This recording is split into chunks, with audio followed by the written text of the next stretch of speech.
कुंदुरी एमती गोटे परिबा मैक्सिमम लोकंको खाइबाकू बिल्कुल पसंद लागेनी किंतु कुंदुरीर एई रेसिपी जदि आपण थरे ट्राए करिवे ना गोटे थाली भात जगह 2 थाली भात खाइबे आउ आ संगे जदि अलगा किछि तरकारी थिबो बिल्कुल खाइबाकू इच्छा भी लागिबनी। ए तरकारी एते टेस्ट लागिबो। जो माने कुंदुरी खाउ नथिबे ना ए तरकारी को मागी मागी की खाइबे। थरे निश्चिंत ट्राए करंतु ए तरकारी। जदि वीडियोटी भल लागिबो प्लीज वीडियोटी को लाइक शेयर कर देबे। तबे देरी न करी वीडियोटी स्टार्ट करिबा।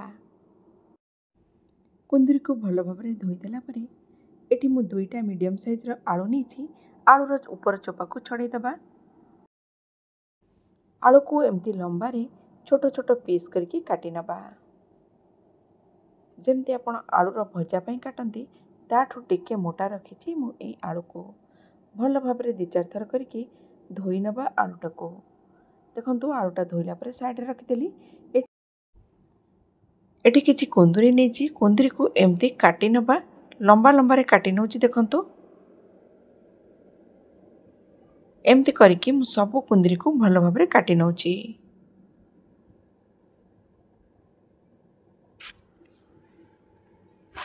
देखंतु काटी देकी गोटे जगह रे रखि नेछि। प्रथम कुंदुरी को धोई देइथिली तेणु आ धोइबा दरकार नै। एना कड़ाई रे मु रिफाइन तेल नै गली। जदि आपण पियाज रसुण देके करिवे ताले सोरिष तेल नै जाई परिबे। एठी किछि लूण आ हळदी पकै नउछि। एना आलू आ कुंदुरीटा को हल्का गोल्डन ब्राउन होला तक भाजीबा। बेसी कला करके भाजीबेनी जेमती टिके टिके हल्का हल्का भाजी हे जिवो सेई पर्यंत भाजीबा आ काढी देबा। ता भितरे चलंतो मसला तयारी करनबा। मसला पई एठी 2 चम्मच पोस्त किछि बादाम मजी 1 चम्मच जीरा 1 इंच अदा 1 सुखिला लंका राग आपनका पसंद हिसाब रे आपण कम बेसी करि परिबे। एठी गोटे ब्लेंडर रे नै गली टिके पानी देकी आकु भल भाबरे ब्लेंड करनबा। ब्लेंड कला परे गोटे जगह को मु काढी नउची। ता भितरे देखंतु कुंदुरी आलूटा हल्का हल्का भाजी हे गलानी। एटा को एक कुंदुरी आलू को जो भाजिली ताको गोटे जगह रे काढी नउची। आउ बेसी ब्राउन करके भाजीबानी। सेई कड़ाई रे मु टिके रिफाइन तेल नै गली। एठी टिके फुटण गोटे सुखिला लंका आ गोटे तेजपत्र पके नउची। जदि आपण पियाज रसुण दे करिवे ताले एई स्टेज रे गोटे पियाज को चुन चुन काटी के पके परिबे।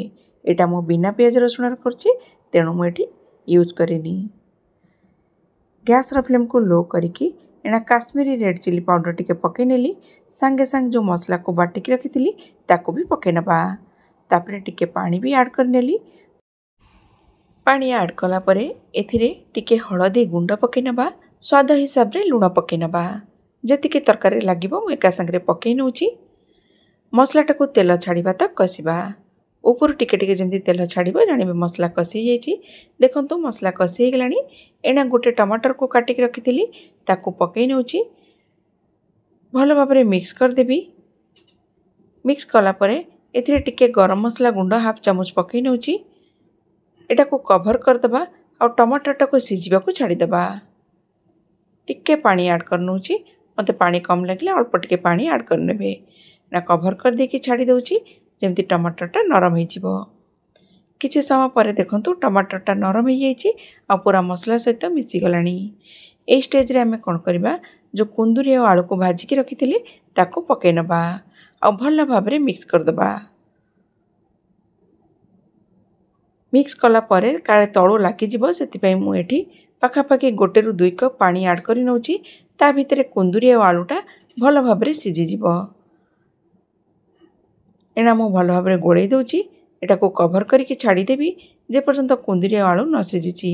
मझिरे मझिरे ढांकुणी खोलिकी घांटी दउथिबे। जदि पानी कम लागिबो टिके पानी भी ऐड करि परिबे। देखंतु किछि समय हे गलानी पूरा बढ़िया भाबरे कसी हे जाइछि आ आलू कुंदुरी भी भल भाबरे सिझी जाइछि। मु एथरे आउ पानी ऐड करूनी। एतिकी पानी रखिबी। एना तरकारीटा हे जाइछि। एटी काटी के रखिबा धनिया पत्र पके नबा। गरम मसला गुंड भी टिके ऐड करि नउछि आ भल भाबरे मिक्स कर दबा आ गोटे जगह रे सर्व करिबा। देखिले कुंदुरी आलूर एई तरकारी जदि थरे खाइबे किंबा अन्य मानको जे कुंदुरी खाउ नथिबो ताको खाइबाकू देबे ना से बार बार मागी मागी आपणकठू ए तरकारी खाइबो। ए तरकारी एते टेस्ट लागिबो। तेबे आजिर भिडियोटी आपण मानकू केमति लागिला जदि भल लागिला प्लीज भिडियोटी को लाइक शेयर कर देबे। तेबे पुणी देखा हबो गोटे नुआ भिडियो रे।